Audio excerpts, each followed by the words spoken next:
राज्य का वो पद जिस पर राज्य के हर व्यक्ति की जिम्मेदारी होती है, वो है मुख्यमंत्री का पद। बिहार का मुख्यमंत्री बिहार के 13 करोड़ लोगों के लिए जिम्मेदार होता है। हमारी बेहतरी की जिम्मेदारी, हमारी सुरक्षा की जिम्मेदारी, हमें बेवजह संघर्ष ना करना पड़े उसकी जिम्मेदारी, हमारी शिक्षा, हमारे स्वास्थ्य की जिम्मेदारी, हमारे नौकरी, हमारे जीवन की जिम्मेदारी। ये कोई एहसान नहीं है, ये कर्तव्य है राज्य के मुख्यमंत्री का। एक लायक मुख्यमंत्री वो है जिसने अपने कर्तव्यों का पूरी ईमानदारी के साथ पालन किया हो।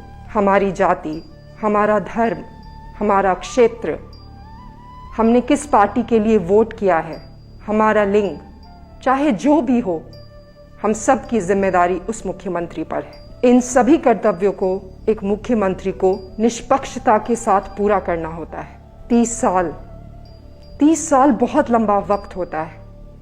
30 साल में कई देशों की दिशा और दशा दोनों ही बदल गई।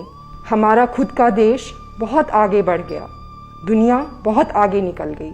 हम में से कई लोग 30 साल पहले बच्चे थे और अब बहुत बड़े हो गए, पर 30 साल में बिहार में कोई आदर्श मुख्यमंत्री नहीं हुआ। 15 साल पहले हमने माननीय मुख्यमंत्री श्री नीतीश कुमार को राज्य का मुख्यमंत्री चुना था, हमारी जिम्मेदारियों का प्रभार दिया था, इस उम्मीद के साथ कि अब जिंदगी बदलेगी, हमारा बिहार बदलेगा। सुशासन का वादा करने वाले नीतीश जी से लोगों को बहुत उम्मीदें थीं, पर उनके आदर्श की सच्चाई वक्त के साथ हम सबों को पता चल गई।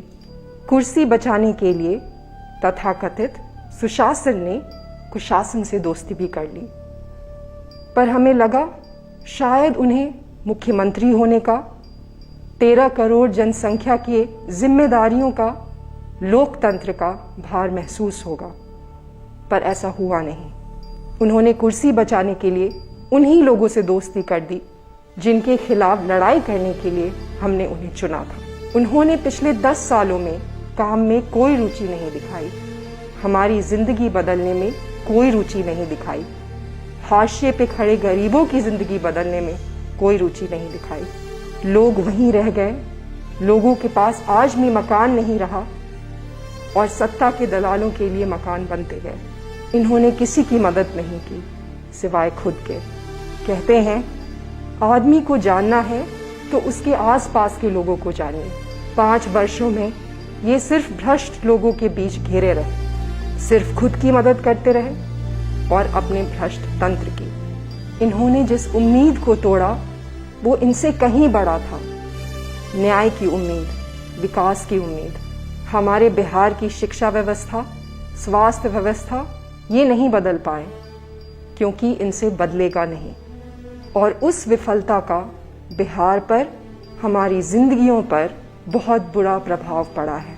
ये मुख्यमंत्री, ये विपक्ष और इनके तंत्र के वो हर लोग जो कुर्सी पर बैठे हैं, वो यथास्थिति कायम रखना चाहते हैं, क्योंकि यथास्थिति कायम रख के उनका फायदा है, उनके तंत्र का फायदा है। वो आपके बदलाव के प्रति अविश्वास पर ही जीते हैं। उन्हें पता है कि वो आपके लिए नीतियां बनाकर आपको नहीं जीत सकते, क्योंकि उन्हें नीतियां बनाने आती नहीं है और उनकी नीयत भी नहीं है। ये इसे जितना मुश्किल बना पाए उतना बनाएंगे। ये आपको ये विश्वास दिलाने की कोशिश करेंगे कि आपका वोट इनके लिए मायने नहीं रखता। ये कहेंगे कि अगर आप हमें वोट ना भी करेंगे तो हम जीत जाएंगे, ताकि वो हमारे जीवन को प्रभावित करने वाले निर्णय खुद लेते रहें और हमारी जिंदगी में कोई भी बदलाव नहीं आए। हमारा लोकतंत्र अब लोकतंत्र नहीं रहा है। लोग उस लोकतंत्र में नहीं है, सिर्फ एक तंत्र रह गया है, एक भ्रष्ट तंत्र। हमें दिखावे के लिए बस एक वोट करने की अनुमति दे दी गई है। अब हमें उसे बदलना होगा, इनसे अपना पावर वापस लेना होगा। जिनके पास बिहार के भविष्य के लिए विजन नहीं, उन्हें अपने विजन से हटाना होगा। जीतने के लिए ये कुछ भी कर सकते हैं। इन्होंने पूरे लोकतंत्र को बर्बाद करके रख दिया है। हमें लोकतंत्र को फिर से बनाना होगा, आज़ादी के सम्मान के लिए, बिहार के सम्मान के लिए, बिहारियों के सम्मान के लिए। हमें हमारी सारी ताकत आने वाले 13 दिनों में झोंक देनी है और इस बार ऐसे वोट करना है जैसे हमने कभी वोट नहीं किया हो। अच्छे लोगों को, साफ सुथरे सीधे लोगों को अपना प्रतिनिधि बनाना है ताकि बिहार, जिसे हम बेहद प्यार करते हैं, उसका गौरव और उसकी गरिमा वापस आ सके। सम्राट अशोक के उसी बिहार को जो कभी विश्व में सबसे आगे हुआ करता था, उसे फिर से आगे लेके जाना है और वो संभव है। पर वो संभव तब है जब हम नीतियों की राजनीति करें, नेताओं की नहीं।